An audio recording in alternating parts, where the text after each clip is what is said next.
Hello guys, welcome to decays math show. நான் உங்கள் decay. Set theory அப்படிங்கிற டாப்பிக்கை சிம்பிளாக புரிஞ்சுக்கலாம். முதல்ல செட் அப்படின்னா என்னது? செட் அப்படிங்கிறது என்னதுன்னா collection of well defined object. அதாவது வெல் டிஃபைன்டு ஆப்ஜெக்ட்ஸோடைய கலெக்ஷனை தான் நம்ம செட் அப்படின்னு சொல்லுவோம். ஃபார் எக்ஸாம்பிள், இப்போ நீங்கள் கடைக்கு போகிறீங்க அப்படின்னு வச்சுக்கலாம். ஸோ கடைக்கு போய் நீங்கள் நிறையா திங்ஸ் வாங்கியிருக்கீங்க அப்படின்னா அது எல்லாத்தையும் உங்களுக்கு ஒரு கேரி பேக்கில் போட்டு கொடுப்பாங்களா? அந்த கேரி பேக் தான் செட்டு. ஏன் அப்படின்னா அதுக்குள்ளே நிறையா திங்ஸ் இருக்குது. ஸோ நிறையா திங்ஸ் எல்லாத்தையும் கலெக்ட் பண்ணி ஒரு கேரி பேக்கில் போட்டு கொண்டு வரும்போது அந்த கேரி பேக்கை நம்ம செட் அப்படின்னு வச்சுக்கலாம். ஓகேவா? இப்போதைக்கு நம்ம சிம்பிளாக புரிஞ்சுக்கிறதுக்காக இதை சொல்கிறோம். ஸோ இப்போ வெல் டிஃபைன்ட் அப்படின்னா என்னதுன்னு பார்க்கலாம். ஏன்னா செட்டோட டெஃபினேஷன் என்னது? Collection of well defined object. அதாவது அது ஒரு கேரி பேக், அதுக்குள்ளே வெல் டிஃபைன்டு ஆப்ஜெக்ட்ஸாக இருக்கா. அந்த வெல் டிஃபைன்டுனா என்னது? ஓகே, ஸோ வெல் டிஃபைன்ட் அப்படின்னா என்னதுன்னா person to person, people to people அது சேஞ்ச் ஆகக்கூடாது. ஓகேவா? என்னையை பொறுத்தோ உங்களை பொறுத்தோ அது சேஞ்ச் ஆகக்கூடாது, காமனாக இருக்கணும். ஓகே, அது எப்படின்னு புரிஞ்சுக்கலாம். So set of all good boys, இப்போ நான் ஒரு எக்ஸாம்பிளுக்கு இதை எடுத்துக்கிறேன். அதாவது குட் பாய்ஸோடைய கலெக்ஷன், நிறையா குட் பாய்ஸ் இருக்காங்க, அவங்க எல்லாத்தையும் கலெக்ட் பண்ணி நான் ஒரு கேரி பேக்கில் போட்டுறேன். அந்த கேரி பேக்கை தான் நான் என்ன சொல்கிறேன்? Set of all good boys. Okay fine. இப்போ இது செட்டாக இல்லையா அப்படின்னு கேட்குறாங்க. ஓகே, set of all good boys, என்னை பொறுத்த வரைக்கும் குட் பாய்ஸ் வந்து சேஞ்ச் ஆவாங்க. நான் சில குட் பாய்ஸ் சொல்லுவேன், உங்களை பொறுத்த வரைக்கும் அவங்க பேட் பாய்ஸாக இருக்கலாம். ஸோ இது ஒரு பர்சன் டு பர்சன் இந்த ஒப்பீனியன் சேஞ்ச் ஆகிக்கிட்டே இருக்கும். அப்போ இது செட்டான்னு கேட்டால் கிடையாது. ஏன் இது கிடையாது? ஏன்னா இது வெல் டிஃபைன்டு கிடையாது. பர்சன் டு பர்சன் சேஞ்ச் ஆகக்கூடிய ஒரு விஷயம், அதனால இது வெல் டிஃபைன்டு கிடையாது. ஸோ அதனால இது செட்டு கிடையாது. நெக்ஸ்ட் என்னது? Set of all even natural numbers. ஓகேவா? ஸோ நேச்சுரல் நம்பர்ஸ்னால் நமக்கு தெரியும் 1 2 3 4 5 6 இந்த மாதிரி போயிட்டே இருக்கும். ஓகேவா? ஸோ ஈவன் நேச்சுரல் நம்பர்ஸ் அப்படின்னா 2ஓட மல்டிபிள், லைக் 2 4 6 8 10 12 இந்த மாதிரி போய்கிட்டே இருக்கும். ஓகேவா?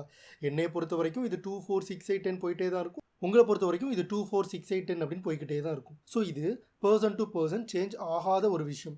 இந்த மாதிரி இருக்கிறத வந்து நம்ம செட் அப்படின்னு சொல்லலாம். ஏன் அப்படின்னா இந்த கலெக்ஷன் வந்து well defined, person to person change ஆகாது. அதனால இந்த இதை நம்ம செட் அப்படின்னு சொல்லலாம். ஸோ இப்போ நம்ம செட்டை எப்படி ரெப்ரசென்ட் பண்ணலாம் அப்படின்னு பார்க்கலாம். ஸோ 3 பாயிண்ட் இருக்குது. முதல் பாயிண்ட் என்னது அப்படின்னா செட்டை எப்பயுமே கேபிட்டல் லெட்டரில் தான் டினோட் பண்ணணும். செட்டுக்குள்ளே இருக்கிற எலமெண்ட்ஸ் எப்பயுமே ஸ்மால் லெட்டரில் தான் டினோட் பண்ணணும். செட்டில் இருக்கிற எலமெண்ட்ஸ் ரிப்பீட் ஆகக்கூடாது. ஓகேவா? எலமெண்ட்ஸ் அப்படின்னா என்னதுன்னா செட்டுக்குள்ளே இருக்கக்கூடிய அந்த நம்பர்ஸை தான் நம்ம எலமெண்ட்ஸ்னு சொல்லுவோம். அது நம்பர்ஸாக இருக்குன்னு அவசியம் கிடையாது, செட்டுக்குள்ளே இருக்கக்கூடிய ஒரு விஷயம். ஓகேவா? இப்போ set of all even numbers அப்படின்னா 2 4 6 8 10 போயிட்டே இருக்கா. இந்த 2 4 6 இந்த ஒவ்வொரு விஷயமும் எலமெண்ட் ஆஃப் த செட் அப்படின்னு சொல்லுவோம். அந்த செட்டுடைய எலமெண்ட்ஸ் அப்படின்னு சொல்லுவோம். Set of all vowel letters in English ஆல்ஃபபெட்னு எடுத்துட்டோம்னா AEIOU, AEIOU ஒவ்வொன்றும் எலமெண்ட்ஸ் ஆஃப் செட் அப்படின்னு சொல்லுவோம். ஓகேவா? ஸோ எலமெண்ட்ஸ் அப்படின்னா என்னது? அந்த கேரி பேக் உள்ள இருக்கக்கூடிய திங்ஸ். ஓகேவா? கேரி பேக் செட்டு, கேரி பேக்குள்ளே இருக்கக்கூடிய ஒரு ஆப்ஜெக்டையும் நம்ம எலமெண்ட்ஸ்னு சொல்லுவோம். இப்போ நம்ம செட்டை எப்படி சிம்பிளாக ரெப்ரசென்ட் பண்ணலாம் அப்படிங்கிற விஷயத்தை பார்க்கலாம். ஸோ முதல்ல செட்டை எப்படி ரெப்ரசென்ட் பண்ணணும்? கேபிட்டல் லெட்டரில் தான் ரெப்ரசென்ட் பண்ணணும். இப்போ ஏங்கிற செட்டை நான் என்ன வச்சுக்கிறேன்? செட் ஆஃப் ஆல் ஈவன் நம்பர்ஸ்னு வச்சுக்கிறேன். அப்போ அதுக்குள்ளே என்ன இருக்கும்? 2 4 6 8 10 12 14 அப்படியே போயிட்டே இருக்கும். ஸோ செட்டை கேபிட்டல் லெட்டரில் டினோட் பண்ணணும். எப்பயுமே செட் ப்ராக்கெட்குள்ளே தான் எலமெண்ட்ஸை ரிட்டர்ன் பண்ணணும். ஓகேவா?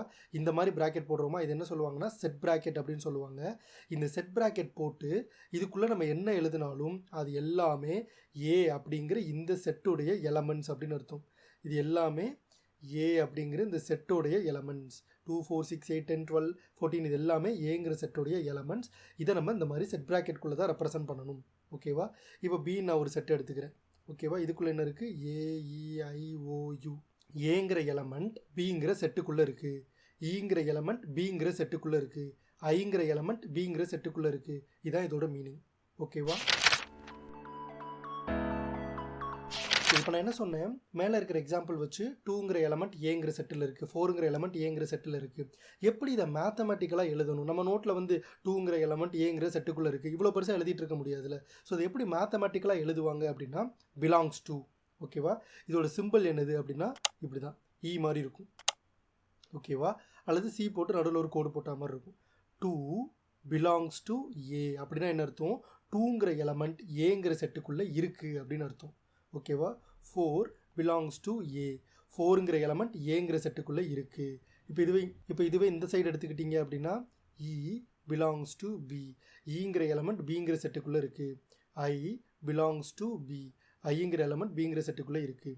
இப்போ இங்கே 1ங்கிற எலமெண்ட் இருக்கா? இல்லை. அதை எப்படி சொல்லணும்? 1 டஸ் நாட் பிலாங்ஸ் டு ஏ. எப்படின்னா என்ன அர்த்தம்? டஸ் நாட் பிலாங்ஸ் டு, இ போட்டு நடுவில் ஒரு கோடு போட்டுடணும். ஓகேவா? இப்படி போட்டோன்னா இல்லை அப்படின்னு அர்த்தம். Does not belong to A. ஓகேவா? அதே மாதிரி தான் இங்கே C does not belong to B.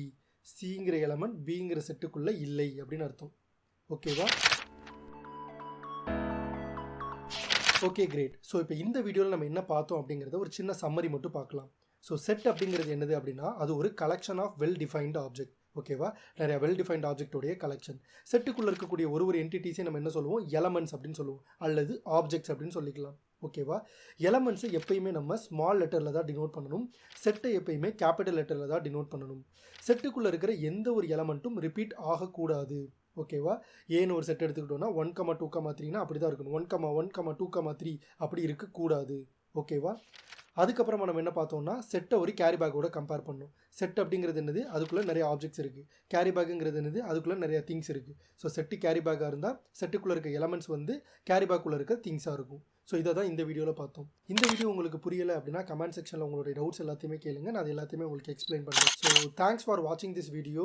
Maths கொஞ்சம் கஷ்டம் தான், but it is not impossible. தட்டி விட்றா பார்த்துக்கலாம்.